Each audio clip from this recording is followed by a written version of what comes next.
1970 जब व्यंग गुरु स्वर्गीय डॉक्टर शिव शर्मा जी ने शुरुआत की अखिल भारतीय टेपा सम्मेलन की, एक ऐसा व्यंग समारोह का पौधा लगाया जो आज 50 वर्षों में पुष्पित पल्लवित होकर पूरे देश में व्यंग और हास्य की खुशबुएं बिखेर रहा है। हास्य और व्यंग का वह नायाब आयोजन, जी हां, अखिल भारतीय टेपा सम्मेलन, ई टेपा सम्मेलन के माध्यम से हम अपने दर्शकों से अब रूबरू होने जा रहे हैं। अपनी शुभकामनाएं लेकर, अपने हास्य व्यंग की एक क्षणिका लेकर हम आपको बता दें कि हमारे इस ई टेपा सम्मेलन के कांव सम्मेलन में अगले कवि कौन हैं। जी हां, अगले कवि हैं देश के सुप्रसिद्ध हास्य और व्यंग के बड़े कवि पद्मश्री डॉक्टर सुरेंद्र दुबे। आप छत्तीसगढ़ की राजधानी रायपुर से ताल्लुक रखते हैं। हिंदुस्तान में जितने सुने जाते हैं उससे ज्यादा कहीं विदेश में सुने जाते हैं। उनका हास्य का तेवर, उनका हास्य का फ्लेवर अनूठा होता है। चाहे बात छत्तीसगढ़िया भाषा की हो, चाहे बात टेपा सम्मेलन की हो, चाहे बात हास्य व्यंग की हो, वे जब हंसाने पे आते हैं तो हंसाते चले जाते हैं, गुदगुदाते चले जाते हैं। लेकिन आज इस ई टेपा सम्मेलन के गांव कवि सम्मेलन में वे शुभकामनाएं लेकर आए हैं, क्योंकि ये शुरुआत है, ये बानगी है। मैं इस पटल पर आमंत्रण दे रहा हूं डॉक्टर पद्मश्री डॉक्टर सुरेंद्र दुबे। नमस्कार, मैं डॉक्टर सुरेंद्र दुबे आज हूं और आज मैं पंडित शिव शर्मा को याद कर रहा हूं, जो टेपा के संस्थापक रहे। और ये मेरा सौभाग्य रहा कि मुझे टेपा सम्मान मिला, और ये भी मेरा सौभाग्य रहा कि टेपा के कवि सम्मेलन में मैंने बाल कवि बैरागी जी के संचालन में काव्य पाठ किया। ये मेरी जीवन की उपलब्धि रही।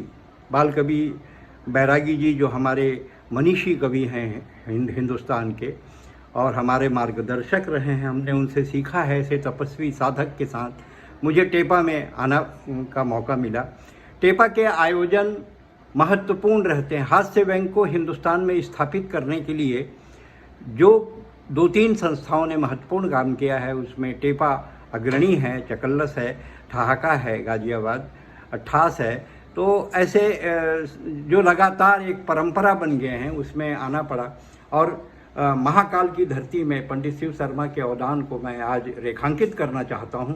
और उन्होंने जो कुछ भी किया, हम जैसे कवियों के लिए हास्य व्यंग की विधा को जिंदा रखने के लिए महत्वपूर्ण काम किया है।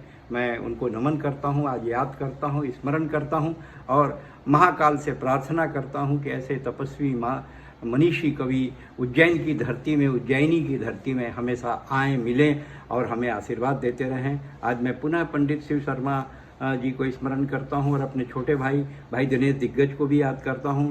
वो मेरा छोटा भाई है और उन्होंने भी टेपा से जुड़कर हास्य व्यंग को स्थापित करने में महत्वपूर्ण काम किया है। और आज मैं ये कहना चाहता हूं कि कोरोना का समय है, कोरोना में घर में रहें, घर में ही रहें, ये ज़रूरी है। लेकिन फिजिकल डिस्टेंस रहे, लेकिन मानसिक दूरी न रहे।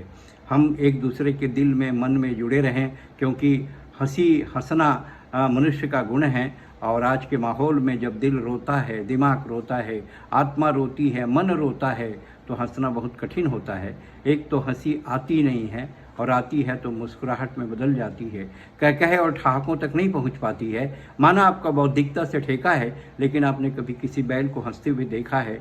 कभी कोई भैंस आपको मुस्कुराते हुए नजर आई? एक बात याद रखना मेरे भाई, ये ज़िंदगी का बहुत बड़ा तर्क है। हंसी जानवर और इंसान के बीच का बहुत बड़ा फर्क है। इसलिए हंसो, लेकिन गैरों पर नहीं, अपने आप पर, अपने अंदर बैठे स्वार्थ के सांप पर हंसो। लेकिन कभी मत हंसो किसी गरीब की गरीबी पर, किसी बेकार की बेकारी पर, किसी लाचार की लाचारी पर, बेबस औरत पर, लुटी हुई शोहरत पर। हंसना नहीं, रोना है। ये तो एक दिन आपके साथ भी होना है। इसलिए मिलजुल कर हंसो, ठहाके लगाओ। हंसी बांटने से हंसी कम नहीं हो जाएगी। आप हंसेंगे तो पंडित शिव शर्मा की मनसा पूरी हो जाएगी। मैं आपके बीच हूँ। कोरोना का समय है, चीन हमारे सरहद में खड़ा हुआ है। वह हिंदुस्तान की ताकत को नहीं जानता है। हिंदुस्तान यानी कि भारत, चीन संभल जा, हम शांत हैं तो भारत, और भड़क गए तो महाभारत। धन्यवाद आदरणीय पद्मश्री डॉक्टर सुरेंद्र दुबे साहब, आपने बहुत अच्छी क्षणिकाएं सुनाई और हमारे ई टेपा सम्मेलन के इस पटल पर श्रोताओं से आप रूबरू हुए। अब मैं आपको इस क्रम को और आगे बढ़ाता हूं।